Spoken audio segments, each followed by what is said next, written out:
Hello, 'tis I, Caro the Carabao, artist extraordinaire, lover of all things DILF, and today we are returning back to the, what do you call it?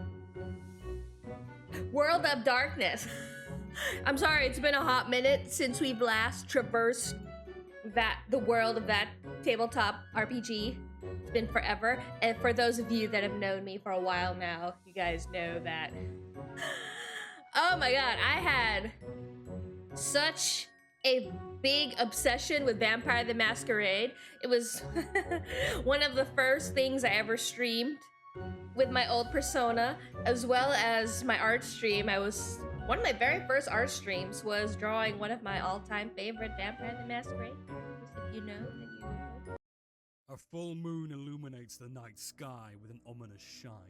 A grim omen which looms over Polo your Speaks within these presents. murky woods. Trudging through the foliage, you collect your thoughts and ground yourself. I see. The tales you heard at that roadside bar, utterings of hiking groups being torn asunder, great beasts lurking in the cover of the hulking trees. They must all be but stories, right? Your foot plummets suddenly into a small dip. The dancing glimmer of your flashlight catching a few shadows off into the distance. Oh no. As you pick yourself up, your light glances over the small hole you found yourself within. Oh god, I'm in a hole. Much like a print, a foot perhaps. But what animal is large enough to make such an indent in the earth? With claws long enough to maul the hardened clay. A Jaguars. bear? A lion? One of those beasts. As your heart begins to race, you swear you can hear a carabao. Panicking, you draw frequent breaths into your lungs in an attempt to retrace your steps. But the woods are a maze at this hour.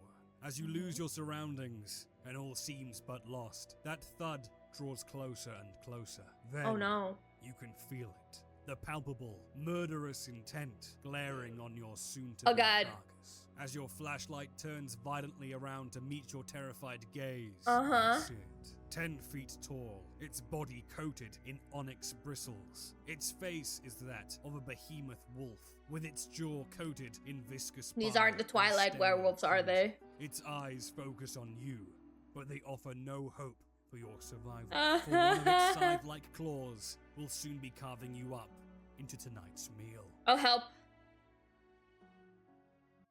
I remember that one section in Vampire the Masquerade Bloodlines where you're like in the observatory tower and you had to survive a friggin' werewolf attack for like, what?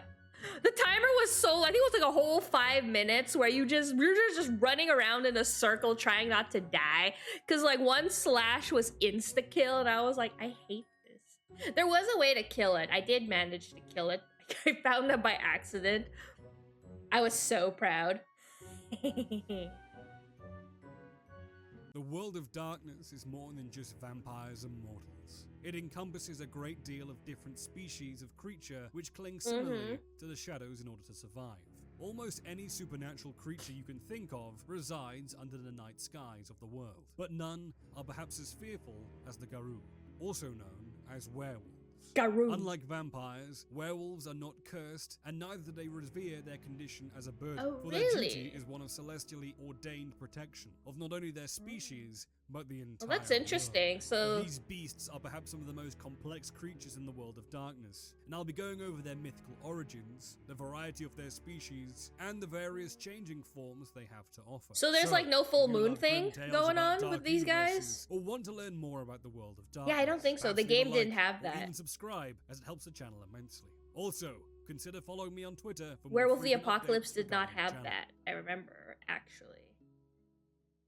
The history of werewolves is a complex one. Unlike vampires, who have a shared history with humanity in a biblical context, the existence of werewolves is something far more primordial. Hence, the beginning of the Garou predates recorded history. They were forged by the powerful spirit of Gaia, the mother goddess of all living things. She created the werewolves to serve as the protectors of the world, and also created the Fera, known as the other changing breeds, to serve as her various agents across the world. There's more than just the wolves. Contrary to popular belief, were not created by an infected bite, or an embrace-like process similar to vampires. They actually are required to mate to bring forth new werewolves into the world. Oh, baby. Garou are never inducted into the world of darkness by unnatural means. They are very simply born into it. Within the dawn of time and the beginnings of humanity, the Garou That is were fascinating. set forth by Gaia to populate their kind and spread their gifts. Some chose to mate with humans, seeing their intelligence and ability would bear strong offspring. Others chose to mate with other wolves, admiring their strength, tenacity, and pack-like nature.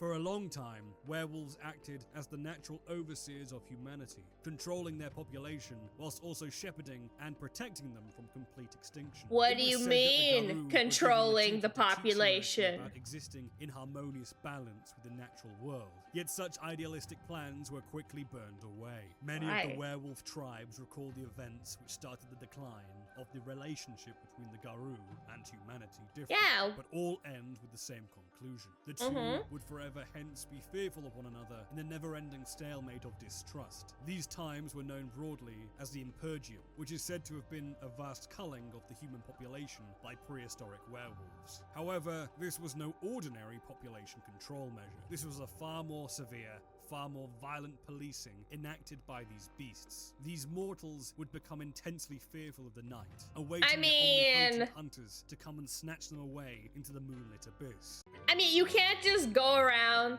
killing a butt ton of people and expect them to not have a soured relationship after.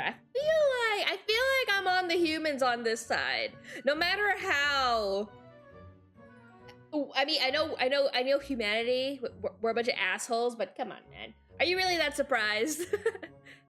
With tales speaking of their horror still being somewhat told to this day. Ever since, humans gathered in settlements and civilizations to protect themselves against their apex predators. Yet this did not stop the Garou from their gory feed. Werewolves would begin to tear into these settlements to steal away the weakest. These were truly dark times for both humanity and the Garou. Yet some tribes, even to this day, call for the Impergium once more, to once again control humanity's population or otherwise bring them under werewolf claws. A lot of these foundation tales of werewolves are passed down in an oral tradition, with stories relayed by both humans and their ancestors and the Garou themselves. However, Gaia did not just create werewolves to protect the Earth. The Fera, as mentioned prior, were a mixture of changing species from a variety of different animals, So which there's were given like independent tasks within the natural world. Yo, what the fuck is that one with the friggin' red eyes? I don't like that one. Protect Gaia against the destructive presence of the worm, a spiritual essence so powerful that it is said it will eventually be the undoing of the entire I don't like worms either. Each Fera had its role alongside the Garou. The ravens would survey the world as Gaia's eyes. The boars would root out the worm's corruption before its malignant power could take hold, and so on and so forth. It came to pass that the Garou saw these creatures and their roles as inferior to their own, or that they could undertake them solely. What came to pass was a violent, bloody war between the species, known as the War of Rage. This crusade was less of a war and more of a brutal massacre, as the werewolves completely annihilated many Fera breeds into complete extinction, and depleted many species so severely that they're only known as legends to this day.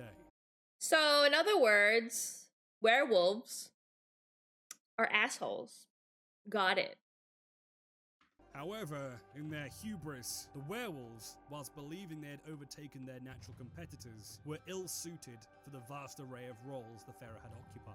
Thus, whilst the Garou won the War of Rage with ease, it would be the first time that the worm would be able to latch its celestial claws into the world, causing many millennia of strife, pain, and destruction. So what did Gaia do about it? The only downfall for the Garou in these dark and bloody times. Whilst the werewolves fought their bitter war, humanity had, in their equally troubling times, came up with their own lethal deterrent to these horrific beasts. Silver! Many don't know where exactly these first weapons came into being, or whether they were aided by other supernatural forces, but what is for certain is that humanity's resolve to fight back was made crystal clear, and they would Maybe fight it was back Gaia. with blades of silver in their hands. Suddenly, werewolf hunting rituals were stifled, as any werewolf entering human settlements with the intention to massacre and feed would be met by the sharp supernatural blades, which would be their ultimate undoing. Startled and shocked by the humans' will to fight back, many debates were had amongst the tribes. After all, the Garou had been hunting the humans with impunity, yet only now were being met with fatal consequences. I mean, about Thus, time. An agreement was formed called the Concord, which ensured that to avoid a fatal war with humanity, the Garou would retreat from the world of men to build their own separate society, which grew into a great civilization known as the Western Concordiat. The Impergium had ended, and humanity was left to heal and grow, with their settlements evolving from villages to cities, and the memory of their ancient predators slowly fading from their collective memory. However, in every human's mind, there is an instinctive fear of the night, and the behemoth beasts which lay in wait within the darkness. For every human in the world of darkness will feel their heart beat just that little bit faster, when the black shadows of evening envelop their body, and the hot aura of the wolf lays just out of sight. For the unacquainted, you may be wondering, why were humanity so fearful of the Garou? Popular culture and media will tell you just explained it. People that can shapeshift into wolves. And whilst that may have fearful connotations, it is not exactly the stuff of nightmares. The difference between what you may believe to be a werewolf and a Garou within the world of darkness is the sheer destructive power just one of these creatures can exert. It's said that only an elder vampire can go toe-to-toe with just one of these beasts, and many young vampires would be needed to just keep one at bay. There are 5 different forms a werewolf can utilize, and whilst each is different in scale, they are all uniquely different in terms of their use and purpose. The first form is called the Homid, a form unique simply because it is the de facto masquerading form. Within the Homid form, a Garou can assume the body of a human, indistinguishable from any other mortal. They can walk within human civilizations as any mortal would, without fear of scrutiny or persecution. The second is called the Glabro form. This form is an extension of the Homid. While still recognizable as human, it is the first form which exerts a fraction of the power of a werewolf.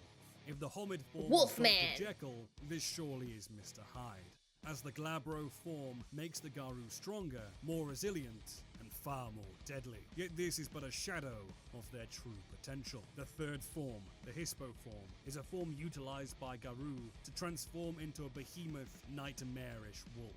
Anatomically, they no longer resemble a human and take upon the form of a prehistoric direwolf, both gigantic in nature and devastating in power. The fourth form is a minimized version of the Hispo, but is utilized very similarly to that of the Homid form, instead used to assimilate with wolf packs. The Lupus form allows a Garou to transform into a true wolf, i.e. an animal transformation which is indistinguishable from a natural wolf.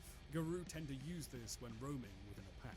The fifth and final form is the form we all know. Nightmares. Many creatures within the world of darkness have seen this form, but very few have lived to tell the tale. The Krynos form is known also as the War form. This is a hybrid form between that of a wolf and that of a man. The two combine to create this true monstrosity. It is so terrifying, in fact, that any human that gazes upon it will be instantly reminded of their ancient predator and will be forced to recollect those prehistoric, instinctive memories, often breaking down into fits of tears before being brutally devoured. In this form, they can often be up to 10 feet in height, and it surges their power immensely, equipping them with devastating claws and teeth, whilst allowing them to speak the Garou tongue. However, this mostly is only reduced to one word. What? Kill. A werewolf is perhaps the most dangerous creature which lurks within the world of darkness, and if you're unlucky enough to meet one, you may only have time for one thing. Pray that it is quick, because inevitably you won't want to fight long with a monster of pure nightmares. Thank you for watching. I hope you enjoyed this installment, which is a bit different from my regular uploads. I didn't by the Masquerade. Enjoy I it. a fair amount of Werewolf The Apocalypse. So yeah, that was the werewolves, or I'm sorry, the Garou of the World of Darkness. Quite a fascinating watch. I now know more. Yeah, I think I still prefer the vampires, the Vampire the Masquerade. Like the lore of Werewolf the Apocalypse is pretty cool. Like their backstory is actually pretty cool. And I do remember the games had some pretty sick, like, spirit designs. So that was neat. But yeah, I think I prefer to play something a little less savage. Yeah, I do wonder because I know there's also like Hunter, the Reckoning, and then there's the I forgot the others. There's one about I think there's one about magic users, Mage the Ascension or something like that, and then there's one about the ghosts. I forgot. I don't remember what the one with the ghost was called, but yeah, I know there's like a ghost one also. Yeah, we'll probably take a look at those next time because I would like to know more about the World of Darkness because it's really great, and I eventually want to force my friends to do another session of Vampire the Masquerade with me because that was fun. Yeah.